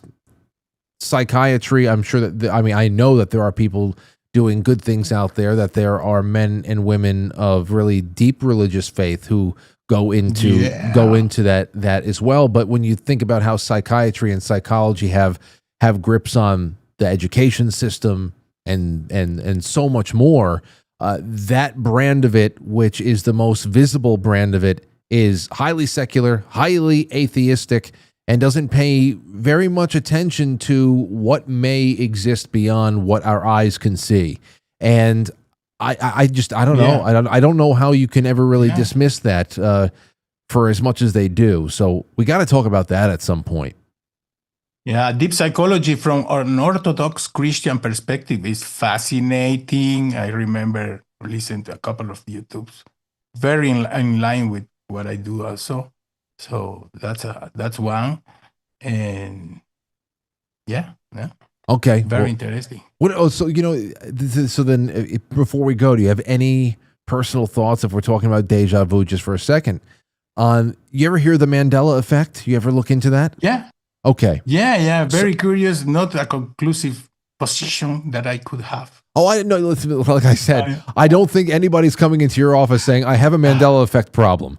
Not yet. But when deja vu came up, the first thing I'm thinking is, well, there is the Mandela effect, which it has to at least be in the same arena, because you're talking about now what is not an individual person's experience, but now a mass remembering. Very interesting. It's a macro issue where a large group of people are remembering an event a different way, but it's presenting differently in a textbook. And I don't know. Yeah. A very interesting idea, maybe a little bit tangential, but interesting, UFO related, right? It's about perception, subjectivity in groups or collectivity, right? Collective subjectivity. So there's a tale that when the first ships from Spain came to America, the natives couldn't even register that they were coming, because they didn't have any information previous that to relate or nothing.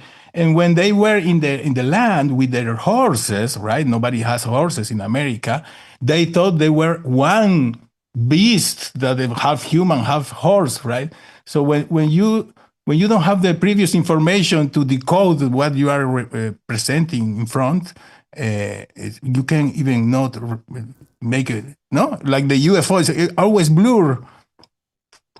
That story in particular, I always found to be, I don't know if it's apocryphal or not, but I always found that story to be very interesting. And in that respect, I 100% believe that phenomenon is possible with us. When something is happening, you think about how much is hidden right before our very eyes, where even if we're in a relationship and we can't see things really developing in a relationship that's happening before our eyes, we can't conceive of it.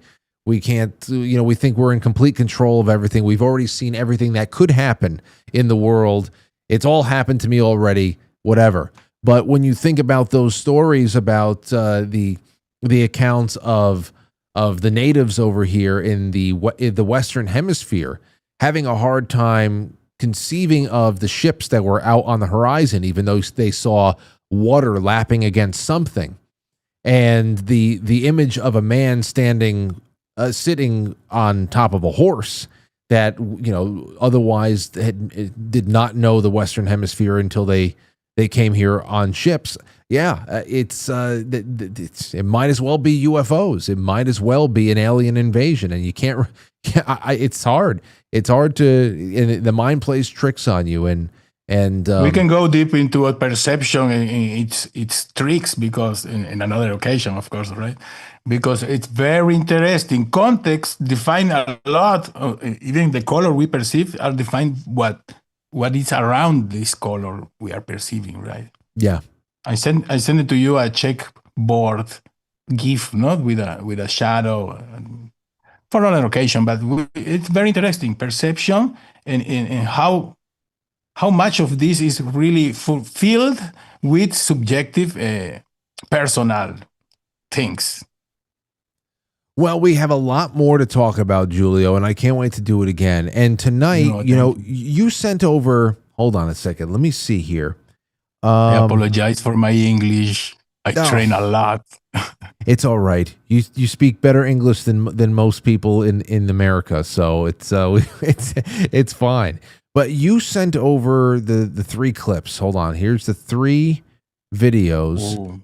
And what we don't have let's see here. This is the science of kindness, right? This is you? No, this is not. The second one is a piece of the archive.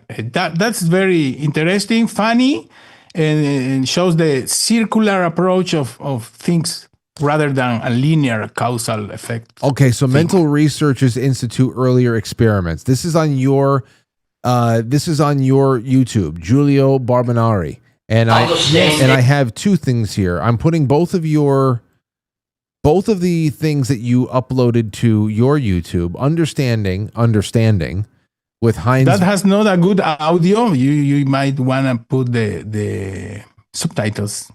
Okay. Not restored audio yet. Well, I just put those 2 videos into the interesting shite playlist.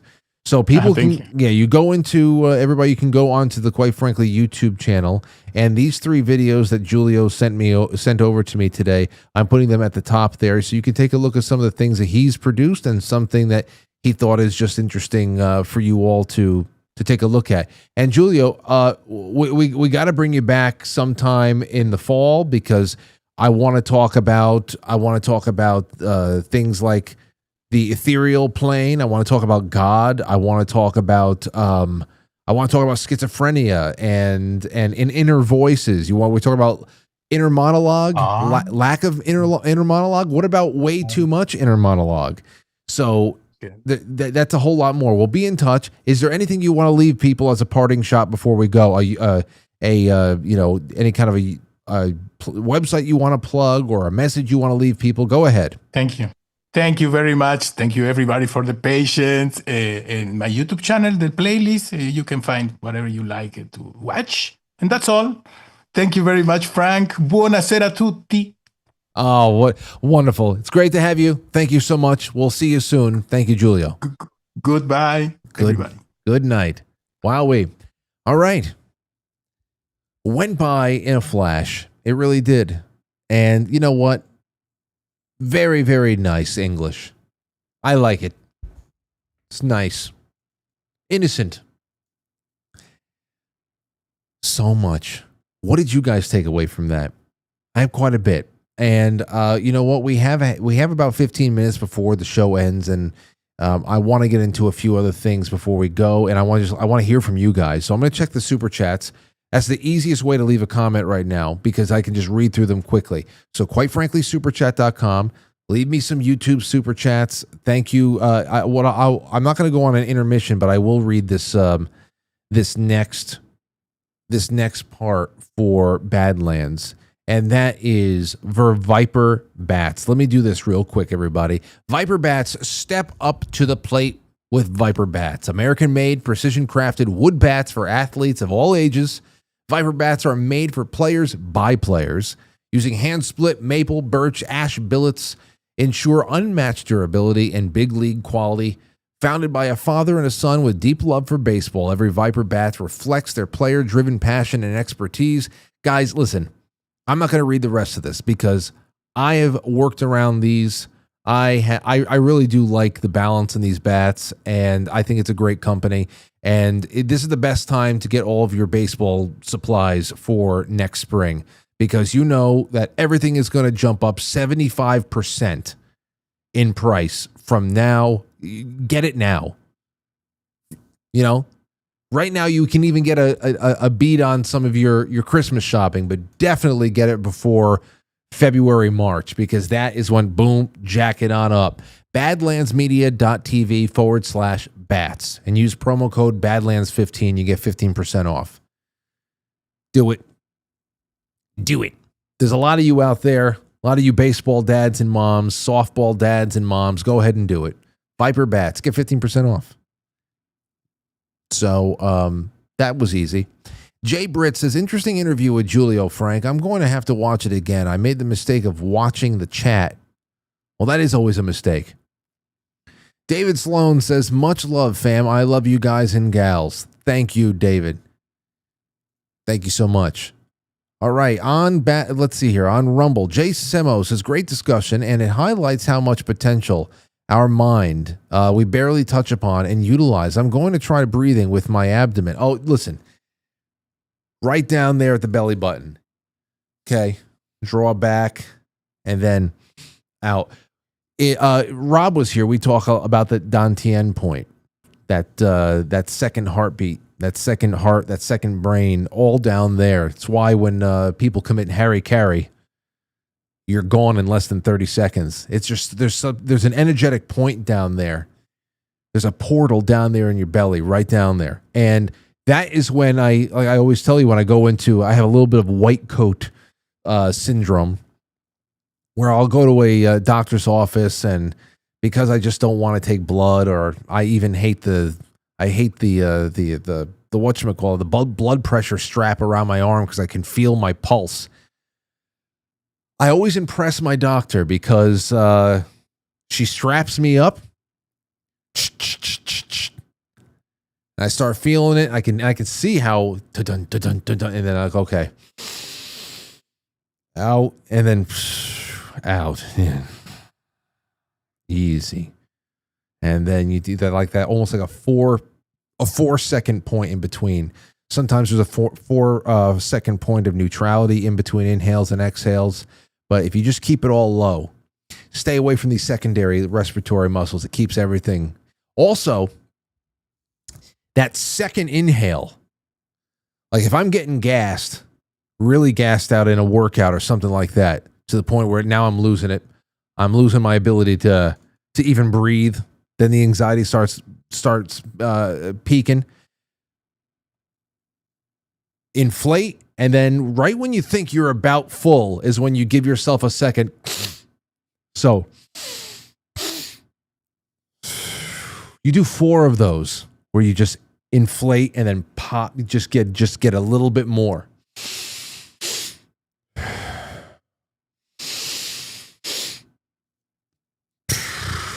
Four of them brings you into, you're in a different land.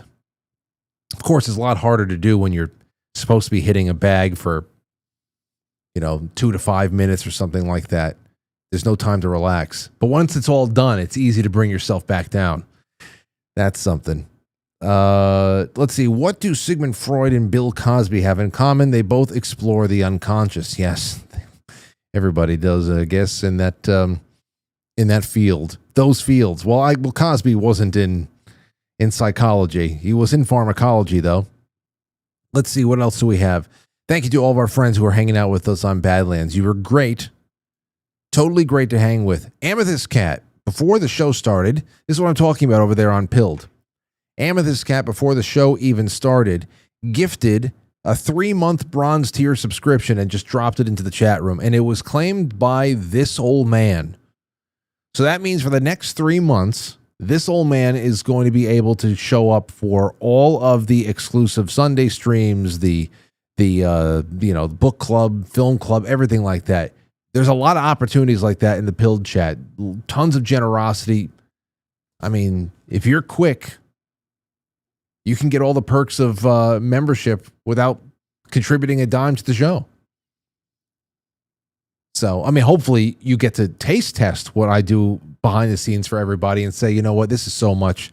What the hell is $5 a month? And that's what I'm hoping that people out there see when they watch the show. This is, man, a lot goes into this, and I'm enjoying myself. Yeah, let me contribute $5, $10 a month and get hundreds more in love back at me. I'm always going to up the ante. Trust me. You invest a little bit in me, and I'm going to shower you with goodness. And you're like, damn, now what do? I feel like I'm ripping him off. Good. I like that feeling. That feeling is good. You feel like you're getting too much for too little. Good. That means I did my job. Okay. Let's see here. Sloan TV, thank you. The Sentinel says, when I took abnormal psych in college in the 90s, the basic premise of detaching someone with a disorder is that they make you feel uncomfortable when most situations you are comfortable. If you're uncomfortable all the time, you may have a disorder. Frank, I tried to renew my Coffee Revolution sub, but it wasn't an option. Bummer. Well, the coffee is still available for purchase. I just don't know if we have, subscriptions anymore because they honored subscriptions until they all ran out. And then we're just going because of the prices of everything. So it was deeply discounted, and now we had to shrink the bag up just a little bit and get rid of free shipping until I think there's like a $50 threshold, and then there's free shipping. It was either that or we lost the coffee because it was the more people bought, the less the more money that was actually lost. Because shipping is getting out of control and everything else. So I think coffee subscriptions went away. But you can still buy it, and I really thank Paige over at Coffee Revolution for helping us keep this together. Because I drink so much of it, I love it. And I buy it all myself. So, I mean, I'm there with you. I just don't want it to go away. Safety Net says, great guest, Frank. I thank you. Please come on again soon, Julio. Well, I'm sure he will. I hope he does. And Delona sends over a ship. I appreciate it. Thanks. Okay. All right. Well, 914, we have a couple of minutes, and then we're going to start Extra Innings on pilled.net. And for Extra Innings tonight, not only do I have a couple of videos I want to react to with you guys, but I also have a video that you've probably never seen before. Last night we were talking about EVPs, and I'm going to show you one of the ghost hunts that we did together back in 2010 or 11 or something like that. We went with our friend Johnny into the woods to find an old grave site. And it's funny because Anthony is we're all kind of uncomfortable. You want to talk about uncomfortable? But Anthony is really not liking it. And it's funny. So you're going to see that. I'm going to be showing you a lot more behind the scenes footage from years ago, old shows, exclusive things like that on Extra Innings. It's a lot of fun. Go to, and I'll drop the Pilled link into the chat room in a little bit, but you can find us on Pilled, or in a pinch, you can just go to quitefrankly.tv, and Pilled is in the middle of it. But get over to Pilled after the end credits roll up, and you're going to like this. Trust me. It's funny. We'll take one or two calls. Call in 914-200-0269.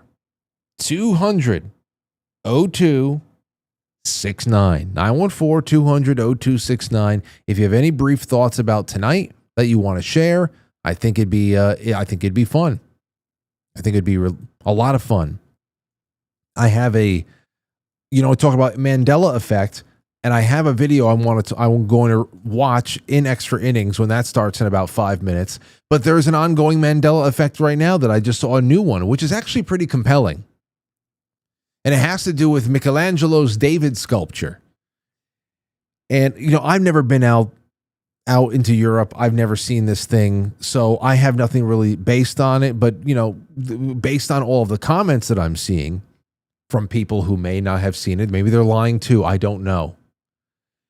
But there is a Mandela effect debate going on right now about Michelangelo, David, the eyes in particular. Apparently, David never had so much. He seems to be grimacing. And people said he never used to be grimacing, and the eyes were without pupils.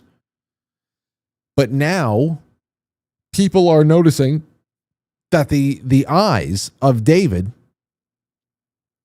are carved out, and they are like chipped away. It's indented. It's actually heart shaped. It almost looks like the pupils are heart shaped carve outs. And there's a lot of debate right now saying, listen, I have studied this before. I have textbooks. I wrote on this subject before. There was no carve outs in there. He was without pupils. And now they're talking about how he has pupils and he has a little bit more of a grimace than he did before. I said, damn, that's what I'm talking about. You have a situation as an individual. You're like, something doesn't feel right. And then you have a situation of a mass populace who's just like that statue has changed. So I wonder. Let's take a call. 909, you're on the air. Go ahead real quick. Well, I wanted to make sure I stuck to the topic. I wasn't sure what the topic was tonight, Frank. Okay, well, we'll do that some other time. Let's take another call. 412, go ahead. Last night, you talked about that you didn't want to see Aurora age progressed. Yes. That you felt you had to earn that. Well, I have a little story. My daughter had to have brain surgery and spinal cord surgery when she was 6 years old. And when they were wheeling her into the operating room, I was a complete basket case. And I couldn't go in for the prep, so my husband went in. And I was such a basket case, I just prayed. I stayed out of the room because I thought I can't go in this much of a mess because I'll make her a mess as she's going in for this surgery, and that's a bad idea. So anyway, while I was praying, I got a vision of her. We were in a store called H&M. She was like 15, 16, and she was behind a rounder, and I was staring at her with all this love. And she looked at me like a teenager, like, Mom, what are you looking, like, what are you looking at? And from that vision, I knew she was going to be fine. I saw her at 15 or 16. She was drop dead gorgeous. She was completely fine. Everything was right. So there was no bad effects from the brain surgery and spinal cord surgery. So what's crazy is your whole thing with Julio, the deja vu thing, that day came. I was going to ask. The H&M wasn't even in the Pittsburgh area when I had this vision. I didn't even know what H&M was. But one day I found myself on the other side of a rounder when she was like 15. And I realized, oh my God, this is what I was shown when she was getting reeled in for brain surgery. And I had told my husband about it. The day I said, she's going to be fine. I saw her at 15 and 16. And I see things sometimes. So he got it, you know, but the day came and I'm staring open mouth, like, this is that day. And she gave me the teenage, oh God, Mom, what is wrong? Like, what are you staring at? You know, so sometimes it's not a bad thing to see your child. No. What you described right there, my friend, is well-earned. Well-earned. It was amazing. Yeah. It was amazing. One other thing, when my dad was 93, his brain was, going downhill. And I used to take him to hyperbaric to make the process last longer. They said it couldn't cure him, but it could extend, the viability of his brain. So we were on our way into the hyperbaric, and he looked down at his feet and he said, I can't make my feet walk. Now what? I can't make them walk. and he was career military from 19 to practically 93 because he taught ROTC afterwards. But I didn't even think about it or anything. It just came to me. I just said, you left, left, left, you left. And I said, I don't know, but I've been told Billy Doyle's getting old. And he just burst out laughing, and he marched right into the hyperbaric session, and he didn't have any problem walking after that. So I think what your guest was saying about you can make new links or you can restore old ones, because he was career military, that was something he did unconsciously, like he just marched, you know. So yeah, so I love your guest. He has to be a regular. Oh, I can't wait to bring him back. He has a good energy about him, and there's so much more we haven't touched on. And if we can, the first time I bring somebody on of this caliber with these types of topics, it's always going to leave very little room for us to take calls, because the foundation we laid is so big. But now that we can take smaller bites out of it, to have more room for calls, the potential for calls like this is just going to be a great gift going forward. And I just got to say, this was a great gift getting your call tonight. If I had to take one call, thank God you got through, because... Oh, well, thank you. My theory is that the subconscious mind is the internet and the conscious mind is your laptop. That's why you get so much more. Yeah. And being a weirdo, I don't have the parental controls on my internet, and sometimes weird stuff comes through. So anyway. Well, thank you for your contributions. Some people have more filters. Absolutely. Absolutely. And once you go to sleep, forget about it. Then it's just you. And yeah. I used to be terrified to sleep as a kid. And what's weird, the left brain, right brain, I learned that if I did math before I went to bed, the monsters didn't come. So I was activating my analytical brain and shutting down my antenna brain that all the crap used to come in on. Yeah. Well, anyway, I know you don't have time. But wonderful show. He has to be a regular. Thank you.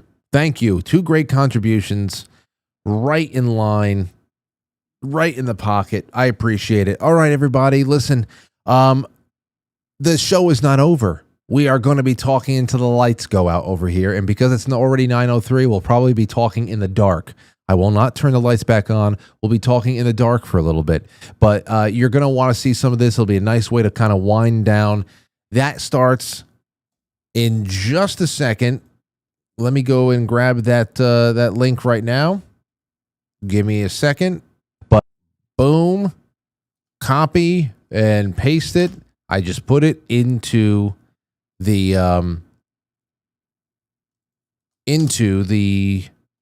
chat rooms, the several chat rooms. Head on over there. We'll be starting in a little bit. Thank you to Badlands. Thank you to all of our friends over there. Thank you to everybody who's watching. I'll see you tomorrow night for Friday night. We should have some friends in studio. We should have a friend over the phone. Plenty of topics to kick around and take your calls and just to enjoy what is going to be a little bit more of a special weekend, because we have Friday and Saturday together. Good night. Take care. And I'll see you for Extra Innings on Pilled and Quite Frankly.tv. I'll catch you on the flip side. Goodbye. All right, that's it. Thanks, everybody.